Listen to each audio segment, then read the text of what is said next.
स्वागत करता हूं दोस्तों साइलेंट पावर चैनल में आपका। आज के इस वीडियो में एक और पन्ना इतिहास का खोलते हैं जिसमें महाराज संभाजी महाराज का इतिहास छुपा है।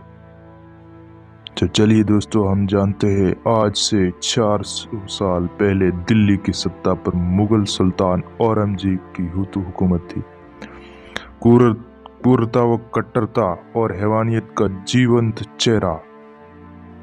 औरंगजेब संपूर्ण भारत पर मुगलिया हुकूमत झंडा लहराने के लिए बेताब था।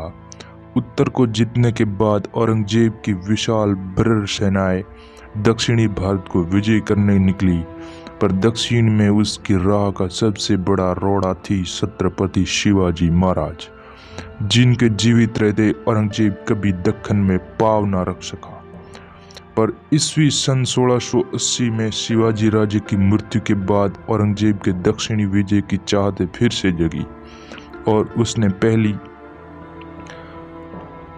उसने अपनी पूरी फौज दक्कन में उतार दी। पर उन्हीं संकट के काले बादलों के बीच महाराष्ट्र की धरती पर हिंदुत्व की एक चिंगारी ने जन्म लिया, जिसने मुगलों पर ऐसा कहर बरपाया कि दक्कन सहित पूरा भारत मुगलों से आजाद हो गया।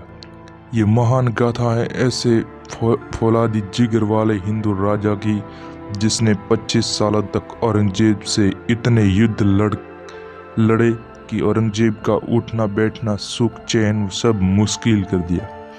परंतु जब ये वीर योद्धा औरंगजेब की पकड़ में आया तो औरंगजेब ने इस वीर की ऐसी दर्दनाक मौत दी कि स्वयं मौत के देवता भी कांप उठे। तो आइए मैं आपको बताता हूँ वीरता की वो कहानी जिसको सुनकर गीदड़ भी शेर बन जाए। रोबीला अंदाज, हाथ में भवानी और तिलकधारी मस्तक हिंदू योद्धा का नाम छत्रपति संभाजी महाराज।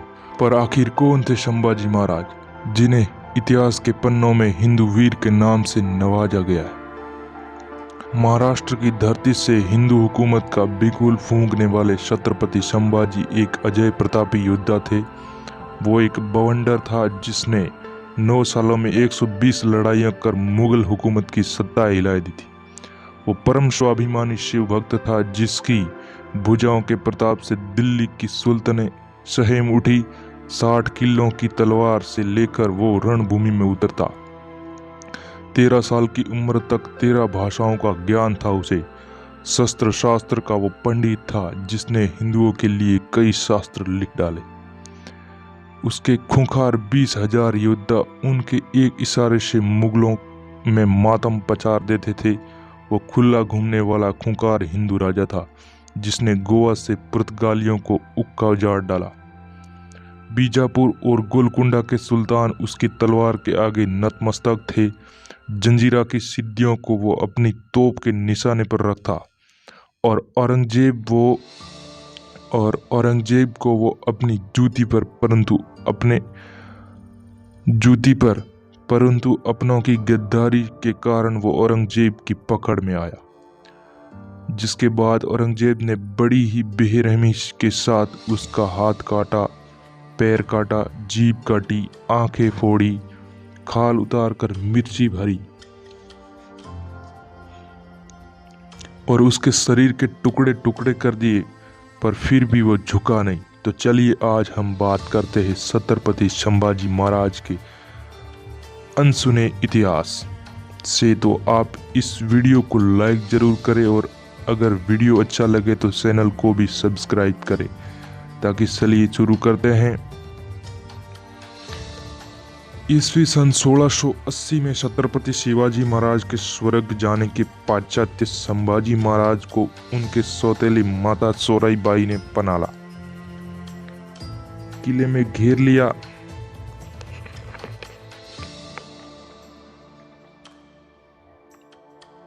माता सोराईबाई ने पनाला किले में घेर लिया ताकि वो राजा ना बन सके और सोराईबाई का बेटा राजा बन जाए। परंतु अपनी सौतेली माँ के षड्यंत्र की भनक पड़ते ही शेर के उस शावक ने पहनाला के किले की दीवारों को फांद कर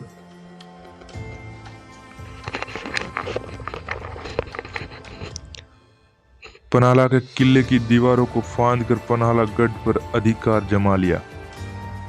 स्वराज के गद्दारों के मस्तक उतारने की सौगंध खाते हुए शंभू राजे ने राजधानी रायगढ़ की तरफ कूच कर दिया। भोर के पहले पहर में यम गर्जन करता हुआ संभाजी का सैलाब राजधानी रायगढ़ में उतरा और हुकूमत पर अपना भगवा तान दिया और 20 जुलाई सन 1680 को पूरे वैदिक मंत्रों के साथ हृदय हिंदू सम्राट छत्रपति संभाजी महाराज राजगद्दी पर बैठे।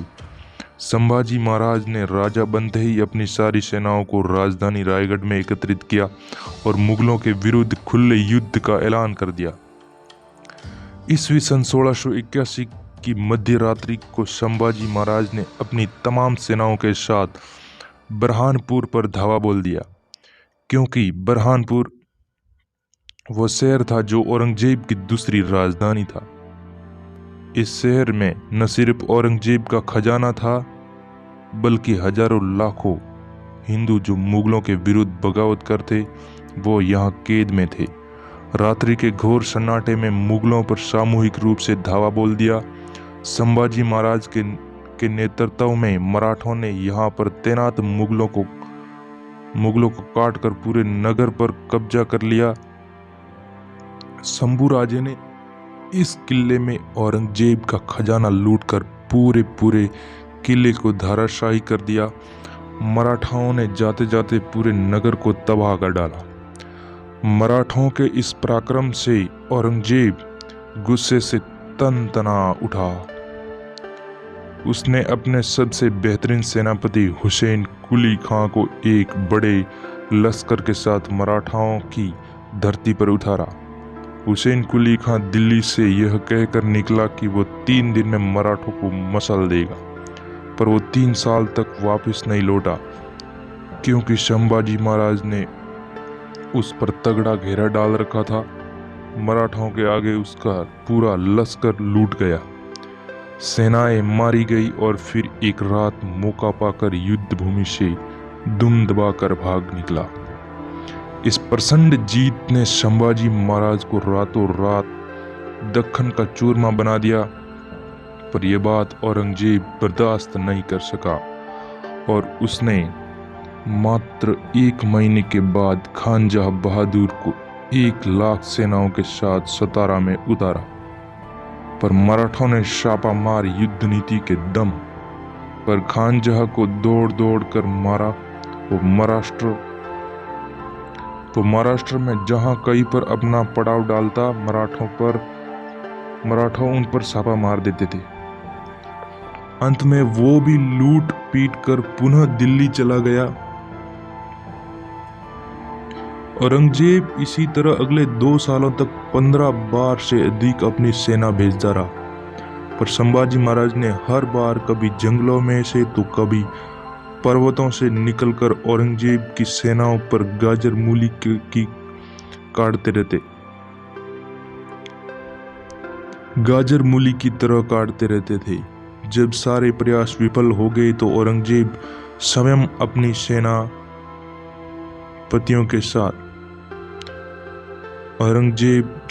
अपनी सभी सेनापतियों के साथ महाराष्ट्र आ गया। 9 लाख का विशाल लश्कर 15 मंसूबदार की बड़ी सेनाओं के साथ औरंगजेब ने अपना डेरा जमाया। औरंगजेब ने आते ही मराठों पर हमले और तेज कर दिए। ईस्वी सन 1682 में औरंगजेब की बर्र सेनाओं ने रामसेत के किले को घेर लिया। संभाजी महाराज किले के अंदर थे। 5 महीनों तक दोनों सेनाओं के मध्य भयंकर युद्ध चलता रहा, पर उसे किले तक का औरंगजेब की तोप पहुंच सकी नहीं तलवार, और अंत में वो थक हार कर वापस लौट गया। अपने किले पर हमले से नाराज संभाजी महाराज ने औरंगजेब की मुगल छावनी पर छापे मारने शुरू कर दिए, पर ईस्वी सन 1684 में भयभीत औरंगजेब ने संभाजी को सबक सिखाने की ठानी और उसने अपनी सेना को उठाया और सीधे मराठों की राजधानी रायगढ़ पर धावा बोल दिया। इस समय दक्षिणी रियासतों के 2 मुगल सुल्तान आदेश शाह और कुतुबुद्दीन शाह भी अपनी सेनाओं के साथ काफिरों को मिटाने के लिए इस किले पर हमला बोल दिया। अब संभाजी महाराज चारों तरफ शत्रुओं से घिर चुके थे। उन्होंने मराठों को किले पर फैला दिया और रायगढ़ की प्राचीर से मुगलों पर तोप, तीर और भालों की वर्षा कर दी। इस हमले ने मुगल सेनाओं को तितर-बितर कर दिया। अपनी सेनाओं को भागती देख औरंगजेब की मुंह छिपाता हुआ भाग निकला। इस घटना ने पूरे भारत में औरंगजेब की इस इज्जत उतार दी थी, पर फिर भी औरंगजेब रुका नहीं। उसने मैसूर के राजा जंजीरा से सिंधी और गोवा के पुर्तगालियों को अपने साथ मिलाकर मराठों को घेरने की योजना बनाई। पर संभाजी महाराज को इस बात की भनक लगने पर ही उन्होंने गोवा पर धावा बोल दिया। गुस्से से लबरेज मराठों ने नंगी तलवार के साथ गोवा की धरती पर उतरे और एक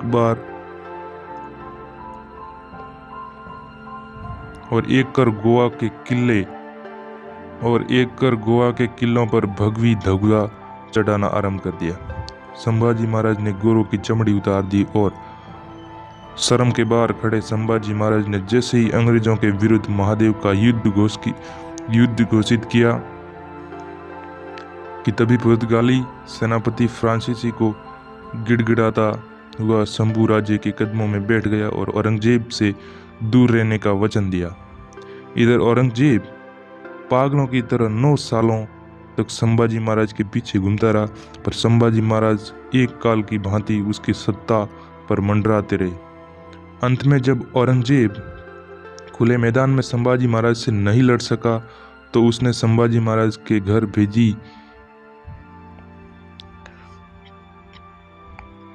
संभाजी महाराज के घर के भेदी का पता लगाया। उसने संभाजी महाराज के साले गणोजी सिरके का साथ औरंगजेब को मिला। गणोजी ने संभाजी महाराज की पल पल की खबर औरंगजेब तक पहुंचानी शुरू कर दी। ईस्वी सन 1689 संभाजी महाराज संगमेश्वर में थे। वे जनता की समस्या ही सुन रहे थे और इस समय उनके पास मात्र 500 सैनिक थे।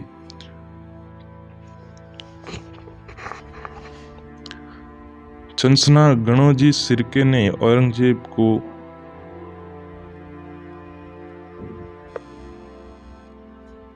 ये सूचना गणोजी सिरके ने औरंगजेब को दे दी, जिसके बाद औरंगजेब ने अपने सेनापति मुकरब खान को 6000 सेनाओं के साथ उस दिशा में भेजा और अपनों की गद्दारी के कारण अंत में शेर का वो शावक मुगलों के घेरे में आ गया।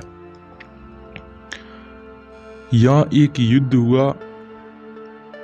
संभाजी महाराज उनके परम मित्र कवि कलम को पकड़ लिया।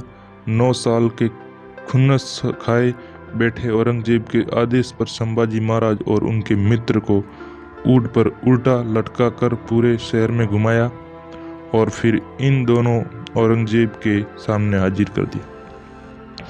औरंगजेब ने संभाजी महाराज से 3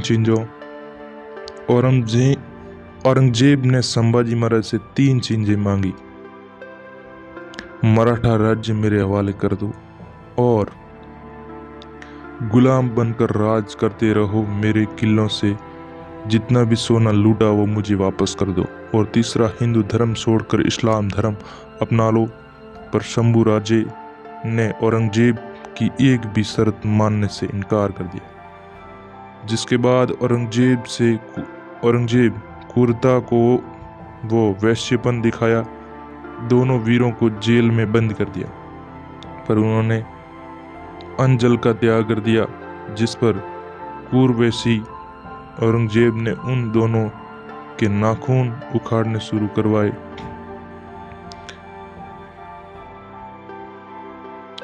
आंखों में मिर्ची डालकर पानी के लिए तरसा दिया और फिर जलती हुई सलाखियों से आंखें फोड़ दी, जिसके बाद उनके हाथ और पैरों की उंगली काटी गई, बालों का खींचकर उखाड़ दिया फिर धीरे धीरे शरीर की खाल उतारनी शुरू की।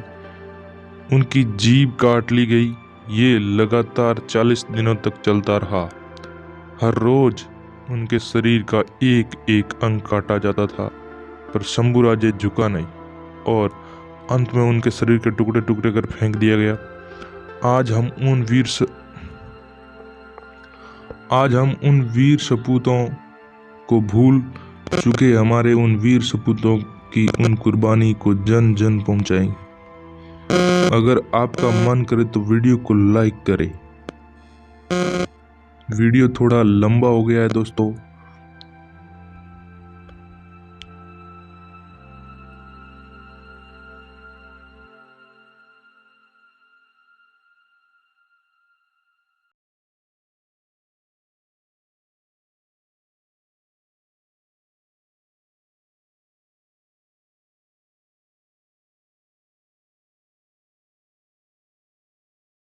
तो वीडियो को पूरा समझने के लिए और एंड तक देखने के लिए धन्यवाद।